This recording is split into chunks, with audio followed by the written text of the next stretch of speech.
Let's dive right into this explainer of the Buddhist Vinaya. When we picture ancient Buddhist disciples, we usually imagine these perfectly tranquil people meditating under trees without a care in the world. But the historical texts, they reveal something wildly different. And honestly, way more relatable. The expectation of perfect silent serenity totally clashes with the reality. We're talking squabbles over food, ruined bedding, and massive public relations nightmares. These early monks were real people with real flaws. And because of that, the Buddha basically had to act as the ultimate community manager, HR director, and lawmaker just to keep them all in line and protect their reputation. So, to make sense of this ancient legal code, we've broken this explainer down into 3 relatable themes: survival and property, speech and social harmony, and environment and public relations. Let's kick things off with our first theme, survival and property, and how they managed resources in a crisis. Picture this. A severe famine hits. Food is incredibly scarce, and lay people can barely feed their own families, let alone monks begging for alms. While most monks are coming back skinny and totally exhausted, there's this one specific group stationed by the Vagamuda River who return looking completely healthy, well-fed, glowing even.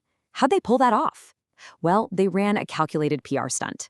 They went around to wealthy households hyping up each other's incredible spiritual states, literally claiming their buddies were arhats or had achieved deep mystical meditations, just to convince rich families to give them food in exchange for spiritual merit. When the Buddha found out, he didn't just give them a moral lecture, he laid down a hard legal precedent. He made it an official, punishable offense to boast about supernatural attainments to unordained people for food. Even if a monk actually was an arhat, telling the public about it was strictly forbidden. He knew that spiritual bragging would just turn the monastic community into a corrupt competition for resources. And he was just as intense about physical property. In one incident, monks got invited to a lavish meal, and in their rush to go eat, they left the community's mattresses and beds outside. It poured rain, and the bedding was completely ruined. The Buddha literally went room to room, found the rotting beds, and delivered this powerful reprimand. The lay people's blood and flesh are dried up. You should use donations sparingly and guard them well. He recognized that every single item they owned was a hard-earned sacrifice from the public.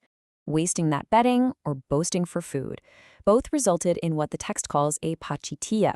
Now, a pachitiya is a strict category of offense that requires a formal confession.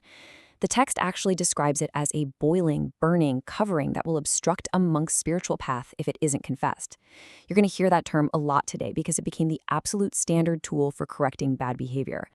Moving on to Section 2, Speech and Social Harmony, or as I like to call it, the ancient monastic HR department. Just like any modern office, this ancient community had its fair share of gossip and toxic behavior. The text talks about this notorious group of 6 troublemaking monks who kept getting into arguments and publicly exposing their peers' worst offenses to the general public. The Buddha ruled heavily against airing dirty laundry like this. Instead of gossiping to unordained people, he demanded they use formal internal procedures to handle disputes. Basically, keep the institutional drama in-house. But setting up an HR system is only half the battle, right? You still have to deal with the people who refuse to respect it. Enter the infamous monk, Channa. Channa was a massive headache for the Buddha. He was rebellious, insubordinate, and would actively complain during the bi-weekly recitations where the community gathered to review the rules. During one of these meetings, Channa said exactly what some of us might be thinking when reading this. Why do we need these petty rules? Every half month when they are recited, they just make the monks doubt, regret, and want to disrobe. It's such a candid moment in the text. But the Buddha couldn't just let anarchy reign, so he swiftly made disparaging the training rules a confessable pachitiya offense. What's really fascinating is how the Buddha handled Channa's bad behavior after that. When Channa tried to dodge questioning by bringing up irrelevant topics, or by just stubbornly sitting in silence to annoy everyone, the Buddha didn't just yell at him. He set up a formal step-by-step legal procedure called a karma. Step 1, announce the evasive behavior to the group. Step 2, seek consensus from the assembly. Step 3, formally recognize the offense.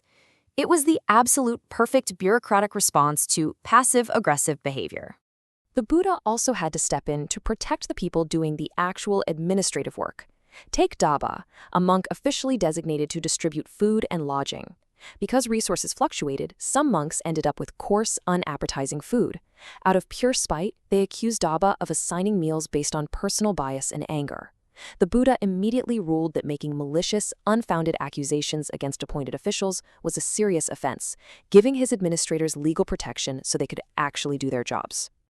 All right, let's look at our third and final section, environment and public relations, dealing with spirits and sustainability. So we've covered food and speech, but how did these early monks interact with the natural world around them? The text tells this incredible, culturally rich story of a monk who wanted to build a large personal house. He needed timber, so he chopped down this massive tree. But in the ancient Indian worldview, trees aren't just wood, they're homes. His construction project caused a massive local outcry, not just from human villagers, but according to the text, from the supernatural realm too.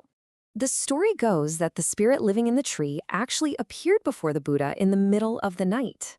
Surrounded by her children, she delivered this absolutely heartbreaking plea. I have many young children, and in the 8 nights of winter, the freezing wind is piercing.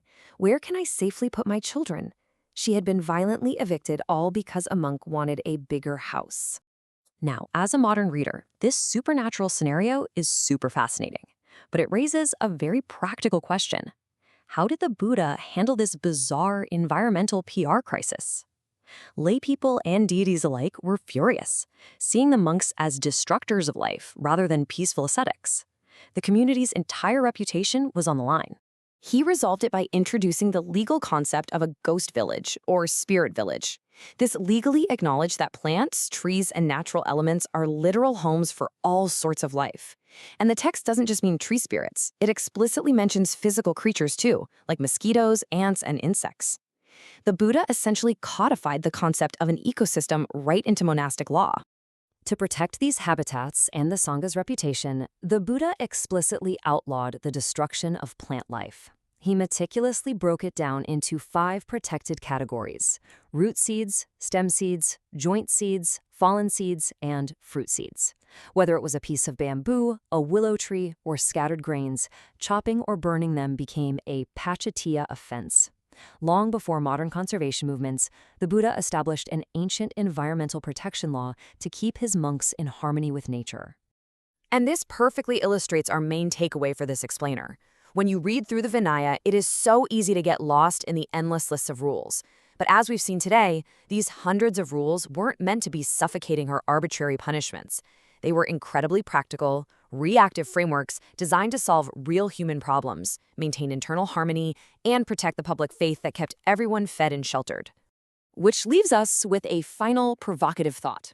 If even the Buddha's inner circle, a group of people dedicating their entire lives to spiritual enlightenment, needed such a rigorous, practical rulebook just to handle their daily squabbles, resource management, and PR disasters, what does that teach us about human nature? And, more importantly, how are the communities, workplaces, and groups that you live in today managing their own harmony? Thanks for joining me on this explainer, and I'll see you next time.